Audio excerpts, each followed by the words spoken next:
All right, happy Friday. Israel and Corey joining you. It's the regular guys. We're going to talk fans rooting against their teams. Your boy Thomas Castellanos is talking some trash. I'm thinking we're in the attitude era of college football. I'm here for it. We're going to get into all of that on the Regular Guys podcast. Let's get it going. Audio Jungle. Audio Jungle.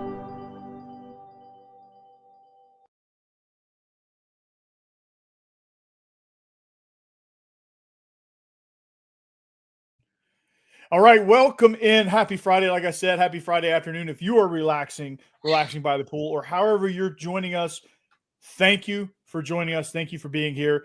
Joining me is my man, as always, the offensive coordinator, Thomasville, Israel Troop. Man, what's up, dude? Good, guys. Making sure you got that right. Now you can't say that other school up the street. You know, it's just like being a Georgia Tech and a Georgia fan. You can't be both. Yeah, no, you're definitely not Thomas County Central. Can't utter that. That's the last time I'm going to utter that name, right? So that's the team down the road. So we can't do that. It's the what are they? Blue and gold? Is that what they are? Yeah, it's literally we're red. You know, red and white, just like Georgia, and they're literally navy and gold, like Georgia Tech, and they're the Yellow Jackets, and we're the Bulldogs. So. I mean, it can't be any more perfect, right?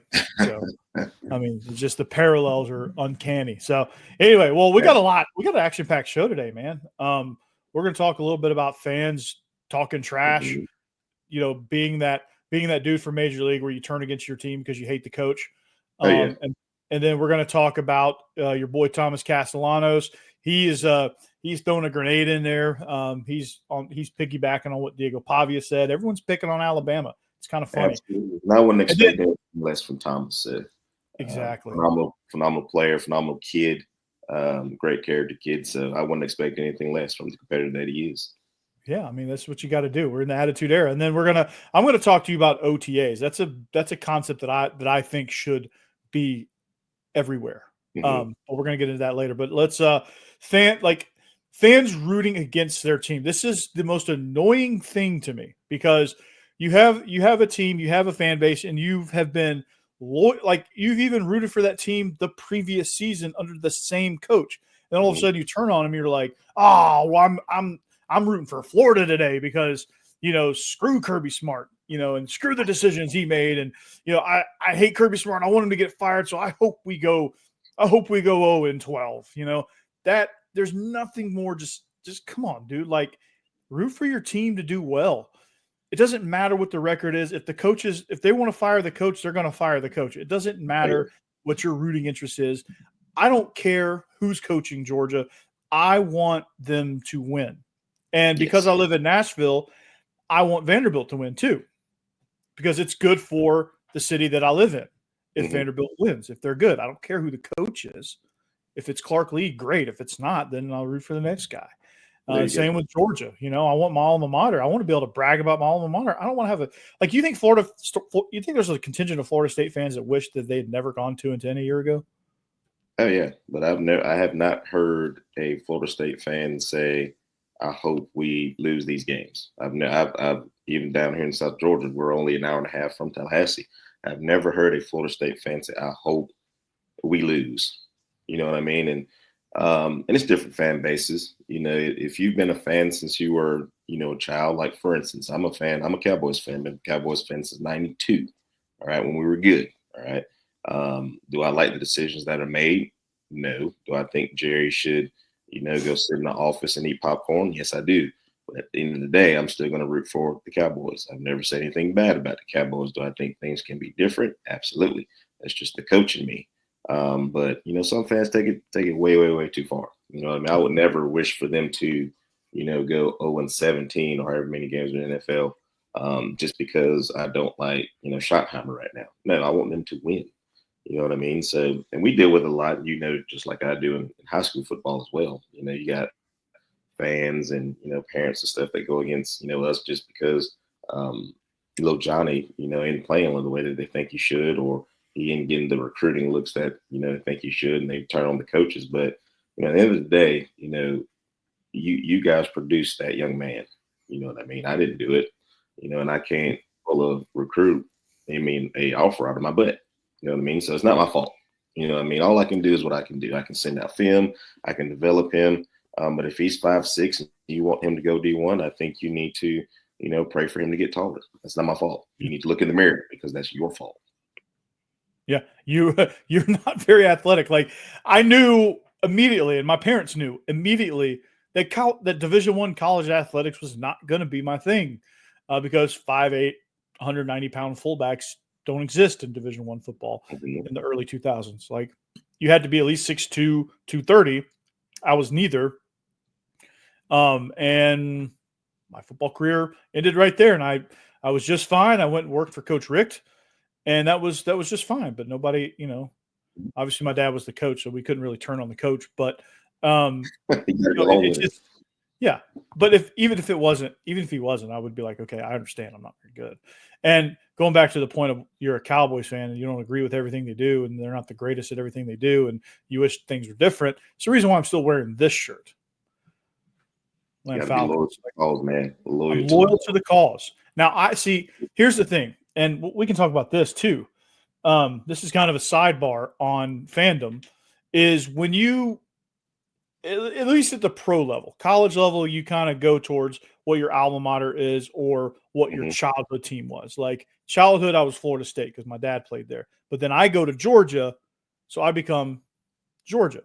But I still root for Florida State when I can. But Georgia's the number one team. And now I do the same for Vanderbilt because it's the hometown team here. But with professional sports, like I'm a Falcons fan at heart because I grew up there. And I grew up being a Falcons fan, but I do root for the Titans because the same reason I root for Vanderbilt, it's good for Nashville. Yes. I am a Cowboys fan, but I root for good football. You know what I mean? So if the Ravens are playing, and the Ravens and Bills are playing, I'm not rooting for either team, but I'm rooting for good football. I want it to be a good football game, and I think that, some people get lost. Like I will forever be a Georgia fan, forever. But I was like you. I grew up a Florida State fan because Tallahassee is literally down the road from me, so now that I went to Georgia, I'm a Georgia fan. That's what I am. That's what I'm always be. I'm not going to root for this team because they're playing for. I'm not going to root for another SEC team because they're in the national championship team. No, I'm going to root for Georgia. That's how it's going to be. But at the end of the day, if it means rooting for that team for good football, I'll root for good football. Yes, I'm going to necessarily mean I'm rooting for Alabama. Doesn't necessarily mean I'm rooting for Notre Dame or Ohio State. It just means that, hey, I just want this to be a good game worth my time watching. Yeah. And why would you want your team to suck? You're already upset because they're sucking right now. Why would you want them to suck more? Because people don't realize this, Israel. When you suck, you fire your coach, and you don't magically go. I mean, Vanderbilt almost did. They went from 2-10 to 7-6, but they didn't fire anybody. But that's continuity and that's faith in your coach's abilities. But when you go 2-10, typically you fire somebody.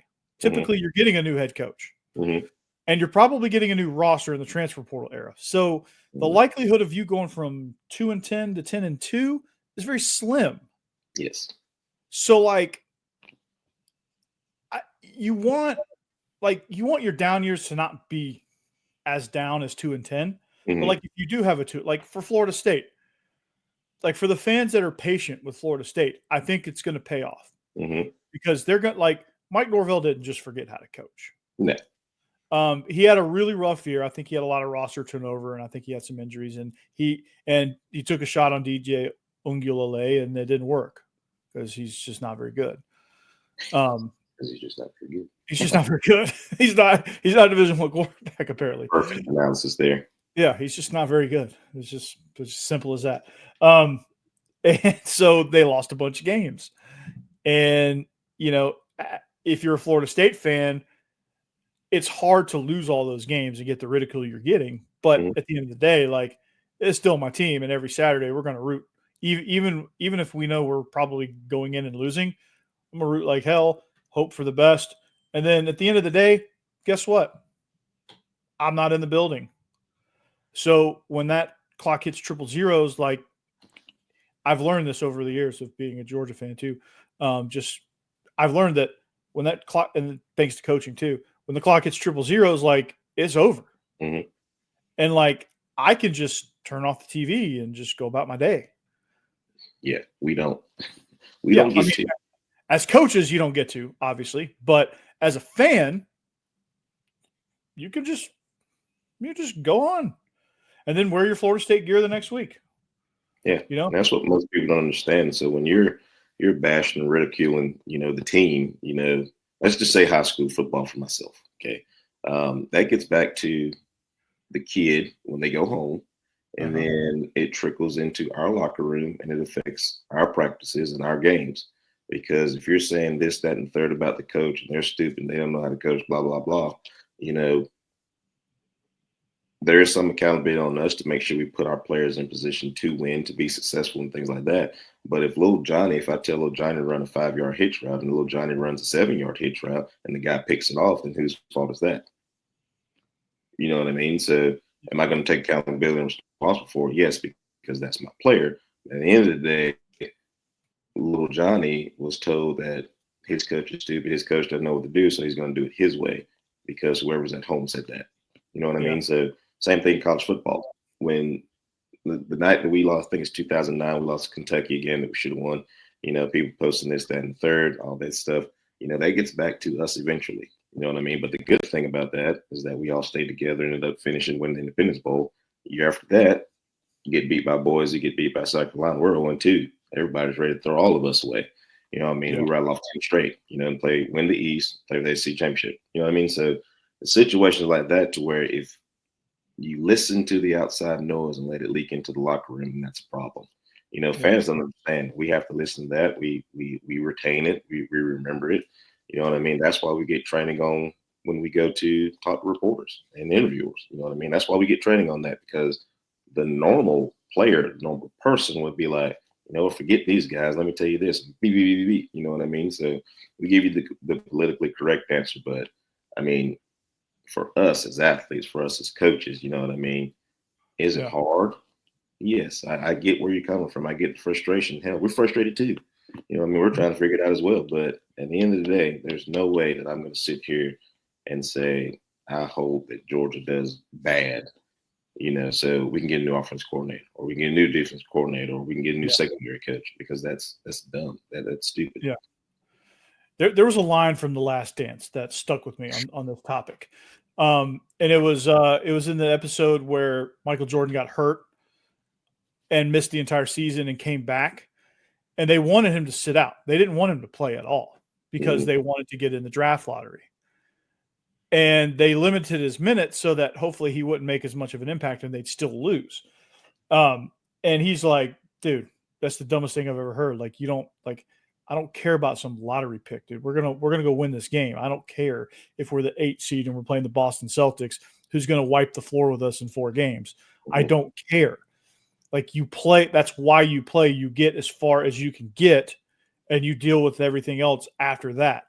And that stuck with me because I was like, that's the mentality you have to have. Like, it doesn't matter what draft pick you get, right? Because GMs are going to wheel and deal anyway. Like, if you want the number 1 pick, your GM can go get the number 1 pick. I mean, draft picks are it's just like quarters in your pocket. Like, it's, picks, especially after round 2, like those picks, you could shuffle those around any which way you want. It's not going to matter. If you have good scouts, you could, it's not going to matter because your scouts are going to pick good guys in the later rounds anyway, and you're going to get good free agents and things like that. So whatever happens, happens. And in the world of recruiting, you don't want to suck.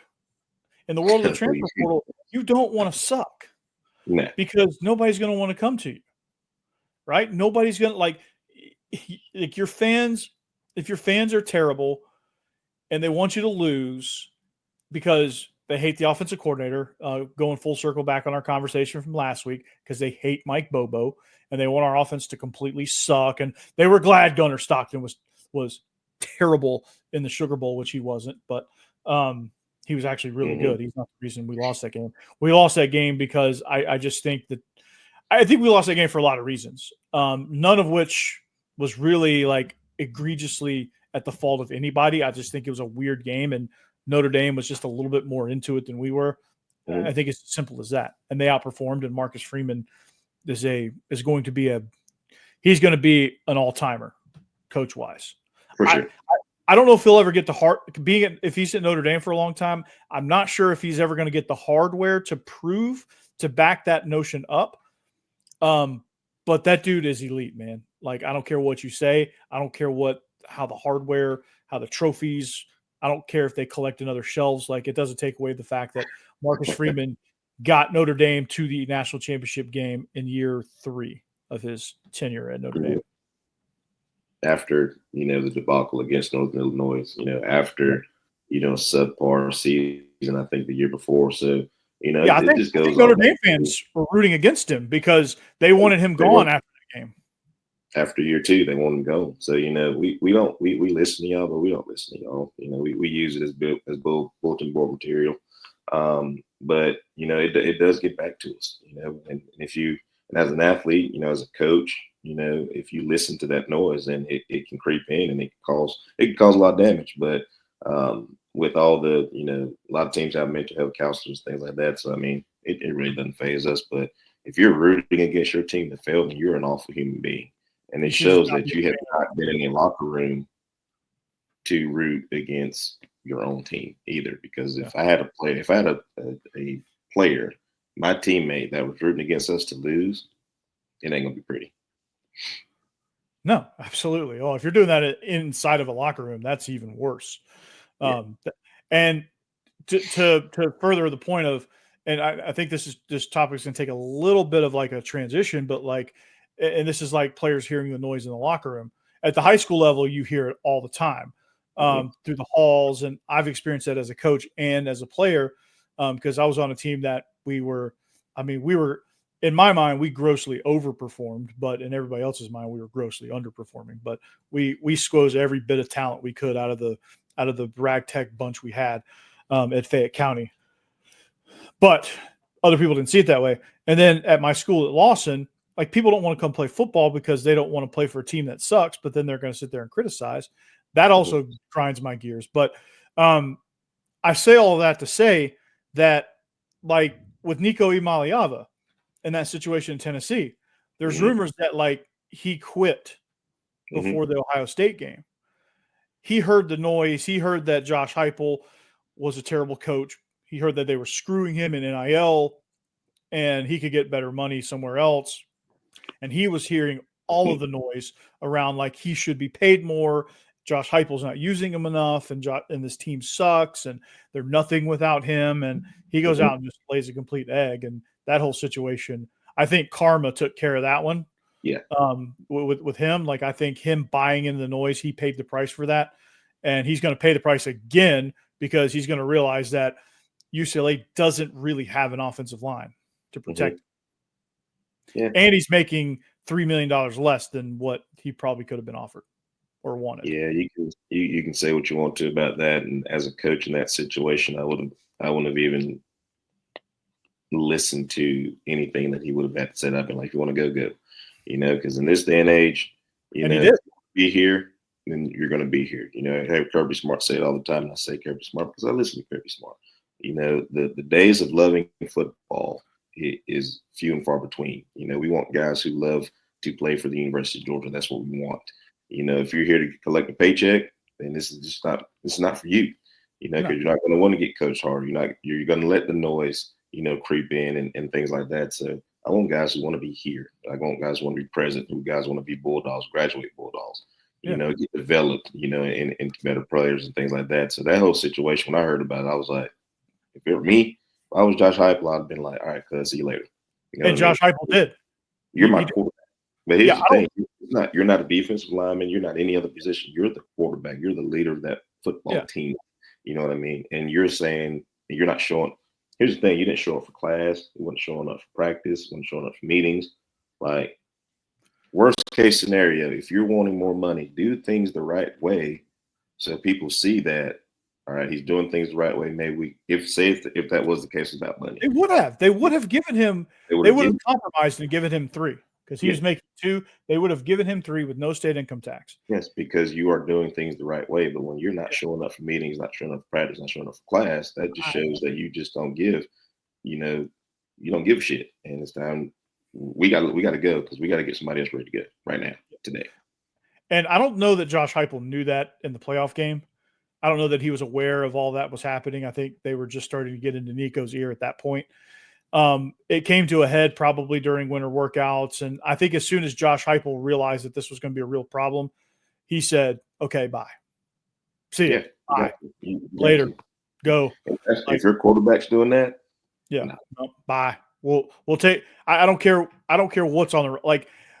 I'll take Jim Bob out of the stands and play quarterback versus dealing with you. Like I really don't care. And honestly, and because I'm a Georgia guy and I cover Vandy for Locked On Vandy, I'm going to get a lot of flack for this, but like I respect the hell out of Josh Heupel for doing that. Oh yeah, and as a coach, I respect him for that. Yeah, from a coaching perspective and a coaching profession perspective, I love that he did that. Mm-hmm. Because it resets the market, and other teams are like, "Oh, Tennessee did that. They need Nico Iamaleava." You know, that's the notion. I don't think they necessarily need Nico Iamaleava, but the perception was that they did, and they were able to let him walk. And the tune has totally changed with Tennessee fans, and they're bought into Joey Aguilar, and good for them. Yeah, sometimes you gotta switch it up a little bit. You know, sometimes you have a little help. You know, that gets you to that point, and and it's like I said, if you buy into the hype, you buy into what fans say. You gotta understand, like you have to come into that building and work every day. You have to come in that building, go to practice, and watch film and all that stuff. So you're the one that's having to do all that stuff, not the people out here talking. Half the people that are talking, wouldn't even last one winter workout. No, doing what you're doing. There's a reason why. I don't listen to people who've never played this sport, who aren't in this profession and things like that, because they don't know what they're talking about. You don't sit in these meetings all day. You're not in the film room. You're not at practice. You're not dealing with things you have to deal with these kids every day. To be able to say whether this is that word of mouth said this, I heard this, things like that. No, you come over here and you come spend a week with us during the season. See how this works. Yeah, because you wouldn't last 2 seconds. Those workouts are no joke, by the way. Those things, especially, you had Tereshinski, right? He was your strength coach the whole time, right? No, we had Coach Van, and then Coach T came in my last 2 years. So Coach Van, you finished out. How were Coach Van's workouts? They were a lot different than Coach T's. I can tell you that. They were really different. In a hard way, difficult way, or like? We got a lot stronger with Coach T, but we were a lot less flexible. Which in the long run is worse. In the long run is not good. Nah. The 13 season. No, yeah, the 13 season. I've never seen so many freaking leg injuries and hamstring injuries, and like so many joint injuries. Like that was awful. That started in 11. We were strong. We're strong as hell. But you got to be able to move. You got to be able to move. Yeah, all those hamstrings. Everyone popping hamstrings. Like, what the hell is going? I made a joke at some point. I was like, "Are they playing in traffic? Like, what are they doing? Like, what are they doing? Are they going on? Are they going on the loop and practicing during rush hour? Like, what the hell is happening? Like, it felt like it some days. It really did. It really felt all like these injuries. Yeah. That was a rough time. I look good, but it's a rough time right there. Is it Bloody Tuesday every day? Every day. Every day's Bloody Tuesday. We worked out in full sweatsuit, all black sweatsuit. We all look the same.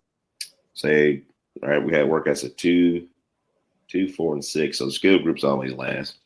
I was always upset about that. But anyways, we had to go to the dining hall and eat a steak and potato before we worked out. Before every workout. And we got checked in, just like class checkers. And then we had to go work out.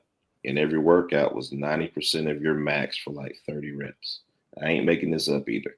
Okay, so you had to get 30 reps. Oh my God. Between 70 to 90% of your max. So like I said, we were strong. We were really strong. You could tell the difference, when you watch us play, like, dang, they're getting bigger. But then we were getting injuries left and right there at the same time. Yeah, so, I mean, you can't go at that pace, man. You got to there's a reason why training has evolved so drastically over the years, is because people are realizing that it's not muscle mass, it's muscle endurance and muscle flexibility and joint flexibility that prevents the injuries and creates the maximum performance. You get more strength out of having flexible hips than you do loading up the bar and building mass around, like if you can do a good full deep squat with a lot of weight, like you're going to be a lot stronger because you're more springier, like you're more explosive. Yeah. But like there's a lot going on during that oh time. my God, that's Jesus, Israel. That makes a lot. I don't go past 225 on anything that I ever do. 225 is my max at anything. Some days it's 185 because I maxed out on all that stuff, buddy. What was your max in college? My max squatting was like 5 something. Yeah. 580, I think, something like that. Bench like 330, 315, 330, something like that. I think the highest I got was like 330 at the time. And you got to think I'm a receiver. I'm a little guy. Yeah. I'll get in there and I'll mix it up with my kids every once in a while too. And then I'll, be real hard and walk out. Oh my God, my back hurts.